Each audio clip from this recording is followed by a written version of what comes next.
This is a story ultimately about failure, about attempt gone wrong, about a fan embarrassing themselves in front of their favorite creator. This is a story about me, and this is a story about 3x3 magic squares. But hopefully, this becomes a story about you.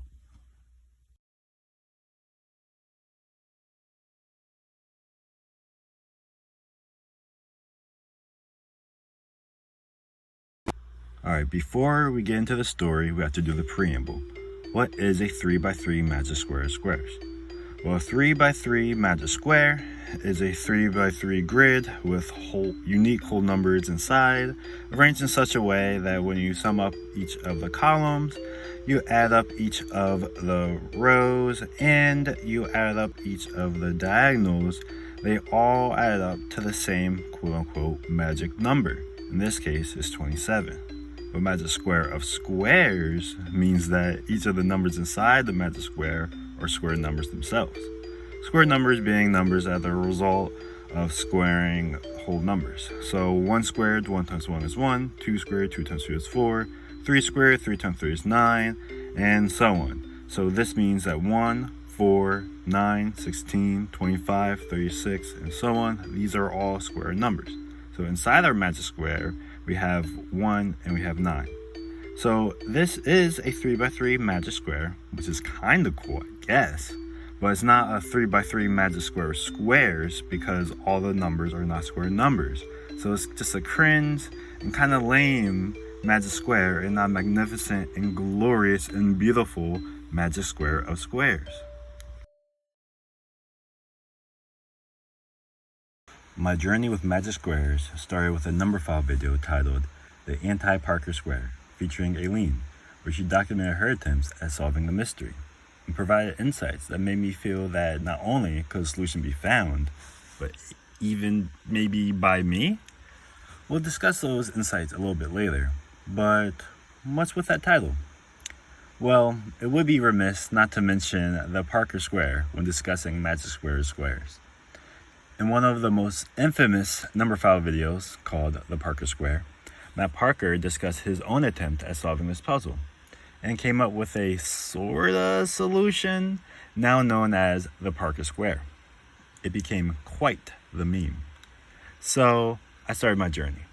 I was daydreaming about finding a magic square and just emailing first Aileen, since she was my direct inspiration, and then Matt Parker. Nonchalantly, with the subject line being magic square. The only thing in the body of the email is the square itself. It would be glorious.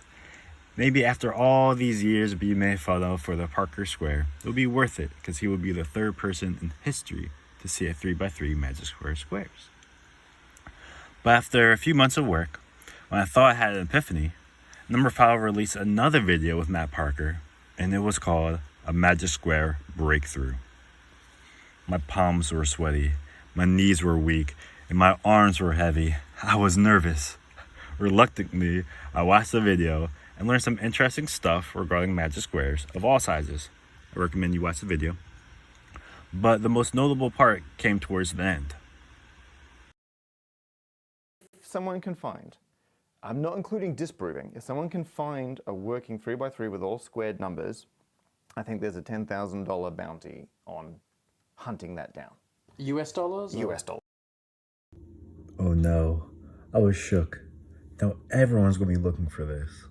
Although, I wouldn't mind $10,000.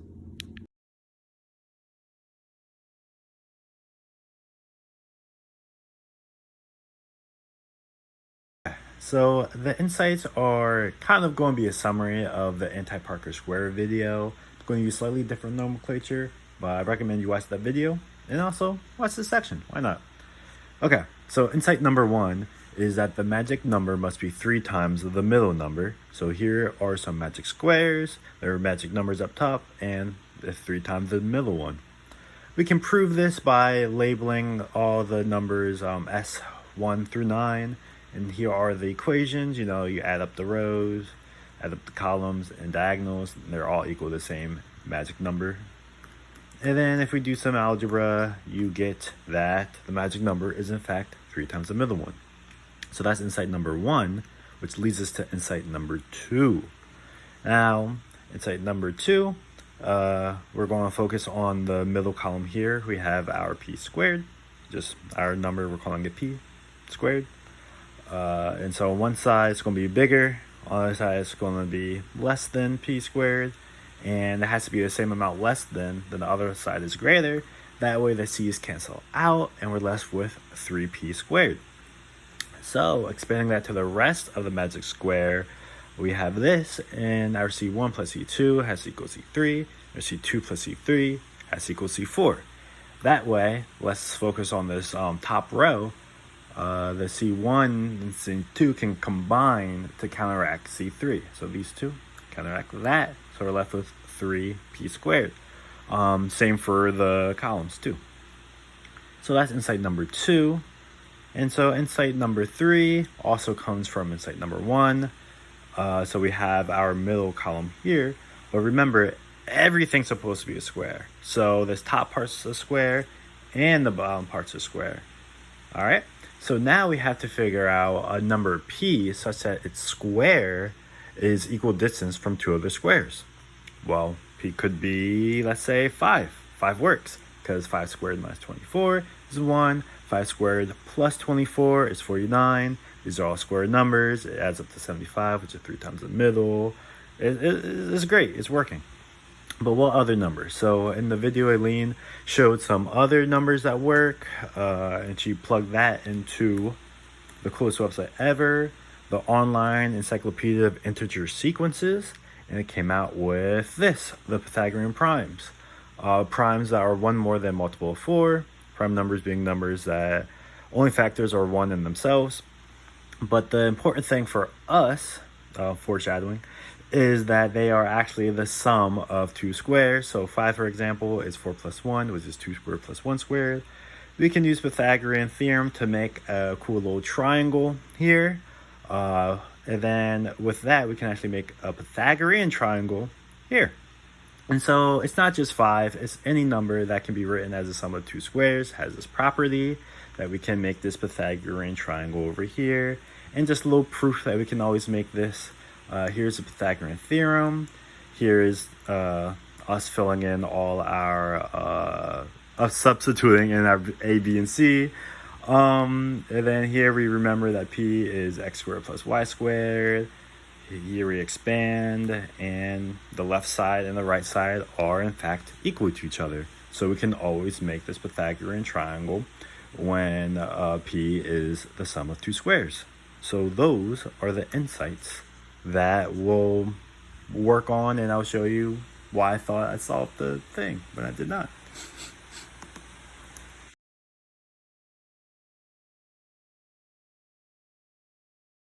All right, so now we're here at the fun part, because this is where I come in.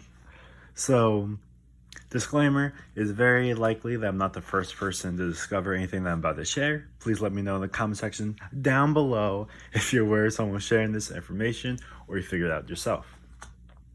With that said, so we have our P's.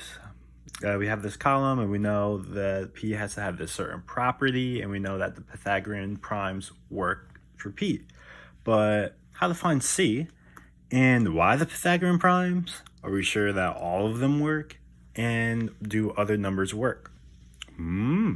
So this is following in footsteps. So I just compiled the first few C's that work for the first few Pythagorean primes, and put that into the coolest website ever, the Online Encyclopedia of Integer Sequences, and it came up with nothing. But it did say, hey, divide that by 4 and you get this. So I'm not even sure what's going up here, to be honest. But look down here. Area of the Pythagorean triangles. You mean that triangle? The triangle that we can make with our P's? So something's definitely going on here. So we have the Pythagorean triangle, and we know that our C is just 4 times the area. So this is the area of a triangle, 1/2 base times height. So this is the area, and so we know our C is just 4 times that. So this is a formula for C based on our x and y that make up the p. So this is pretty cool, but it still doesn't answer the other questions, you know? So it does kind of say why the Pythagorean primes, but not really that no other numbers can work. So we started kind of thinking with shapes, and I'm going to show you a more proofy version of this so you can really get to understand why the Pythagorean primes, why we're dealing with triangles at all. So let's do that now.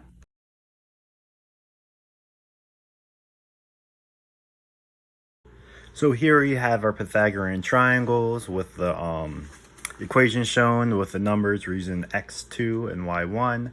And so remember that 4 of these triangles equals our c. So we need to subtract our c from p squared to get another square. That's going to be our k squared.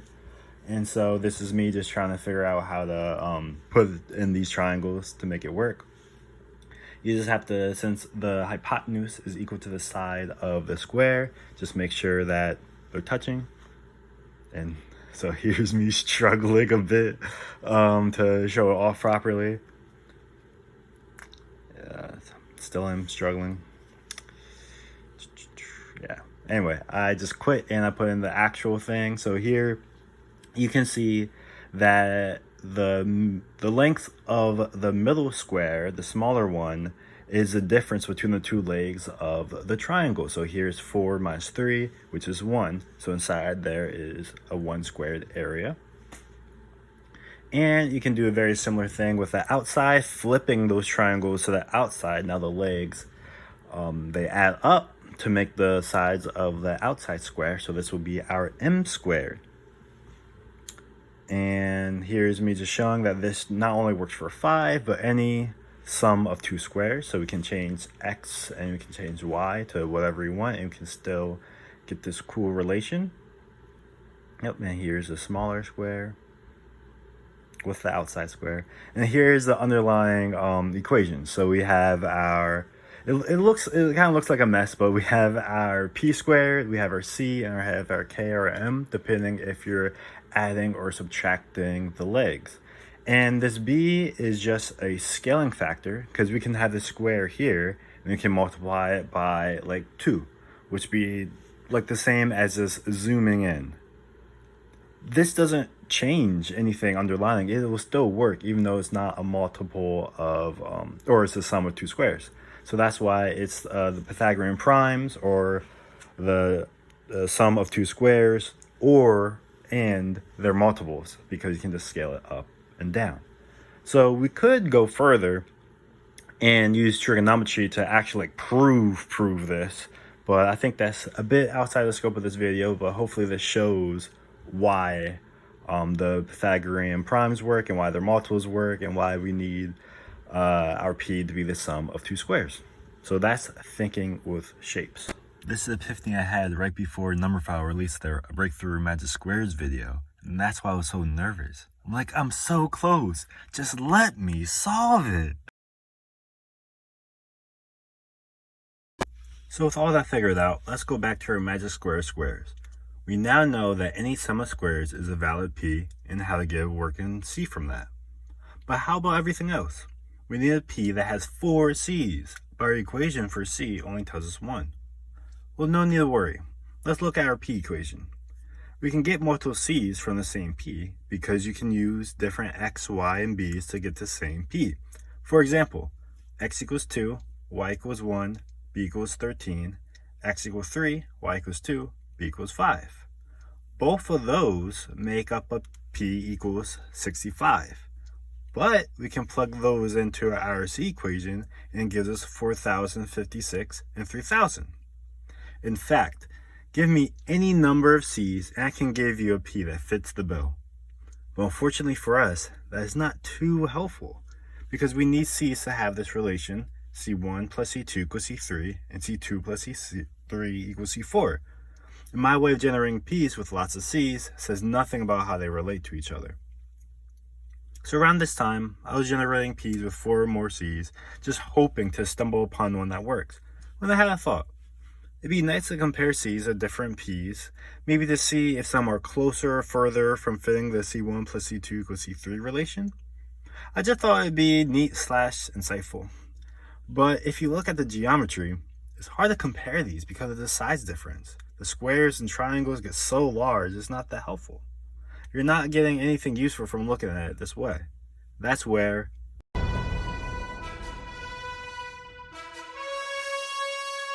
numbers come into play. By using a we can remove scale altogether and just see how C changes. And so what exactly do I mean by that? Well, since we know that C is the area of the Pythagorean triangles and P squared the area of the whole square, by taking the ratio, we get a number with no units. The areas cancel out. This is what we call our non-dimensional C. The cool thing about this is that if two unrelated non-dimensional C's equal a third, we construct a P that has C1 plus C2 equals C3. Let's go over the proof. Note here, we're changing the nomenclature a little bit. I'm so sorry. C1, C2, and C3 will refer to C's that come from P1, P2, and P3 respectively, not necessarily all from the same P as normally shown in a magic square diagram. So we have three different P's, each with their equation showing the equal distance square property. We then multiply the pairs by P2, P3 squared, P1, P3 squared, and P1, P2 squared respectively. And now we can define new variables called big P, big K, big M, and big C's. All the capital variables relate to the one capital P. We can go back to our three pair of equations and realize it's just saying that big P has three C's, C1, C2, C3. But if two non-dimensional lowercase c's add to the third, we can multiply it all by P1 squared, P2 squared, P3 squared, which leaves us with this equation. And this is exactly C1 plus C2 equals C3, all the big ones. So with this, if any non-dimensional c's exist such that 2 equal a third, then there is a P that has C1 plus C2 equals C3. And we can easily figure out what the P and those C's are. So it can basically do this over again, this time adding in C4 into the mix. If C2 plus C3 equals C4, then big C2 plus big C3 equals C4 as well. So we just need to find four non-dimensional C's that fit this relation, and then we can make a magic square of squares.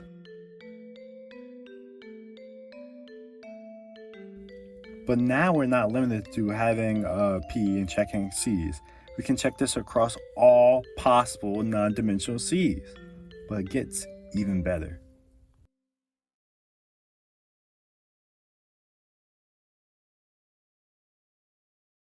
After once again trying and failing to find a magic square of squares by brute force, I decided I should try to visualize what was going on. So I made a graph like this to visualize the non-dimensional C's. It's using X on the slider and let Y change along the horizontal axis. The vertical axis shows the values of the non-dimensional C. The first note is that the non-dimensional C is always less than 1, which makes sense since C is the area of the triangles that fit inside the square of P squared. So P squared is always greater than C. Also note, when Y is greater than X, the non-dimensional C becomes negative. But that doesn't make too much sense at first, since the areas C and P can't be negative. Well, this is due to how we define C, with x squared minus y squared inside.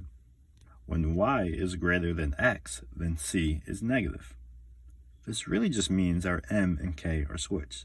So nothing actually changes. So we can just define x squared as the larger of the two squares to not deal with this duplicate situation. That means that on this graph, we can restrict the horizontal axis to go from 0 to x. Doing so reveals something really interesting. All the graphs are the same for all x's, just stretched horizontally. With this, I knew something interesting was going on behind the scenes, but honestly, I couldn't figure it out until I decided to make a table with the non-dimensional c versus x and y. This showed me that non-dimensional c is actually based off the ratio of y and x. Here's the equation to relate from y over x to non-dimensional c. we can do some algebra to prove that this is one and the same as what we were doing before.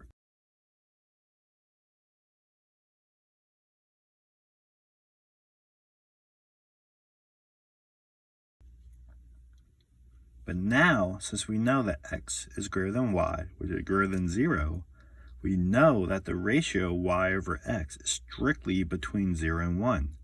So this right here is all of the possible non-dimensional c's.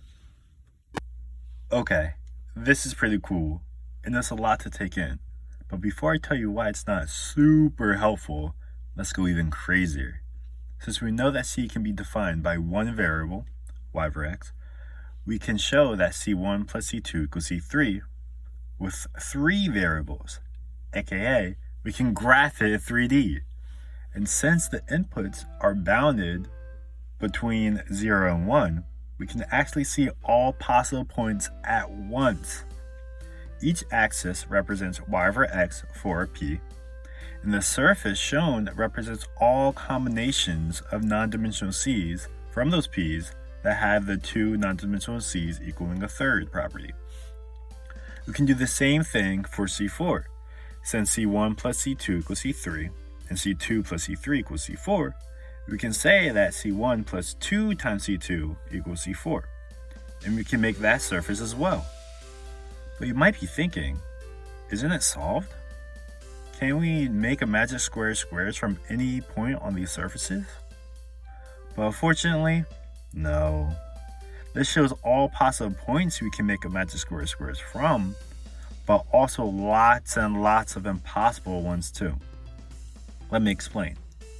There are numbers called irrational numbers that no matter how hard you try or how big the denominator gets, cannot be written as a ratio of 2 whole numbers. Square root 2 and pi are some quick examples. This becomes a really big issue for us because, by definition, our axes must be rational numbers. Since y and x are whole numbers, y over x is a rational number.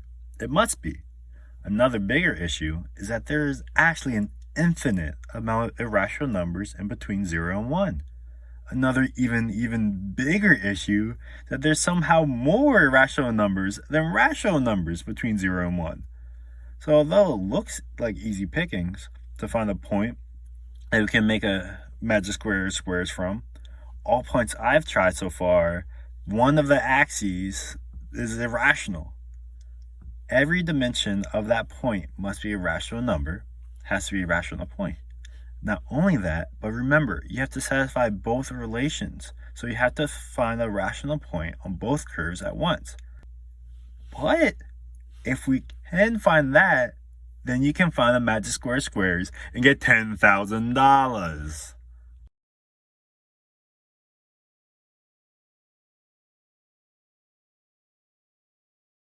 Alright, everything so far, as far as I can tell, is good, clean math.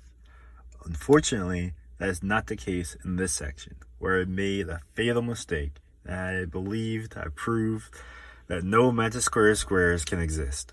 See if you can spot the error. The first part is a lot of algebra, but I can start by trying to define a valid C3.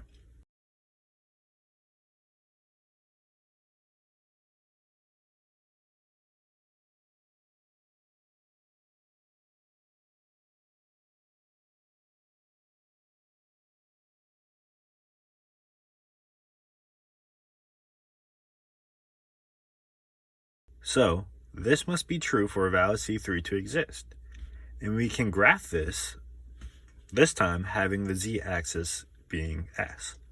And if we recall that non-dimensional c's must be less than 1, we can make a plane showing all possible combos of c's, non-dimensional c's, that keep that relation being less than 1. And look, there's no intersection. We can't have a valid C3 that satisfies both. So this quote-unquote proves that no magic squares can exist. I actually stayed up until 3 a.m. writing a very poorly worded paper to send to Matt Parker's crew so I could get some type of notoriety In a different video, he even said that he'd fly to whoever disproved it and give them a high five.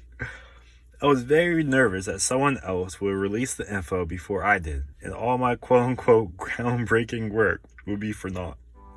So I sent the email and went to bed. Sometime later, I actually decided to look at the paper again, and I was immediately relieved that Matt Parker's team did not respond, because that would only increase my embarrassment. There are typos, and the math I showed you here is a lot more refined and correct version of what I was saying in that paper. But the thing to stop me from remaking a better paper and telling you here how to disprove the magic squares is one mistake that I sadly only caught when I started preparing for this video. And that is right here. That negative should not be inside the parentheses here. This is saying -1 squared, which is +1. But this is not supposed to be positive. It's negative. So it turns out this whole equation here, this whole section, is really just a warped version of our already established surfaces. There's actually nothing new going on doing this. So I am telling you this in hopes that you can use this knowledge to find or disprove the squares yourself. I do genuinely believe that there is a path here to put an end to this problem once and for all. But I just don't know what it is. I'm still working. I've still got ideas I want to try. So we'll see who gets there first. So good luck, and thanks for watching.